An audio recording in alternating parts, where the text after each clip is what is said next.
আসসালামু আলাইকুম, this is me Urmila Urmi. সবাই কেমন আছেন? তো এই যে দেখেন, প্রতিদিনের সকাল দেখেন সব কিছু এলোমেলো করে ওর শো পড়ছে, কারণ ও স্কুলে যাবে। ওদের মানে সকালবেলা একটা মানে পাওয়ার হাই থাকে, কারণ ওরা স্কুলে যায়। আর যত টেনশন মায়েদের, ওরা তো স্কুলে যায় না, যায় শুধু বাবা মা।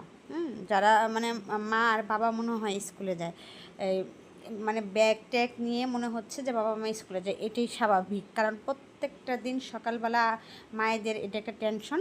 কারণ যতই বাসায় থাকি, কিন্তু মনে হয় ছেলে মেয়ে স্কুলে গেলে যে আমি নিজেই স্কুলে আসি, পুরো টেনশনটা আর কি স্কুলে থাকে। তো এই যে দেখেন ওরা চলে যাচ্ছে। তো আজকে আমি একটু মানে বাসায় একটু কাজ আছে, তাই আমি নিয়ে বের হই নাই। আর নর্মালি ওরা ওদের বাবার সাথে যেতে পছন্দ করে, স্বাচ্ছন্দ্য বোধ করে, তাই ওর বাবার সাথে যায়। তো যাই হোক, সবার সকাল কেমন কাটলো জানাবেন।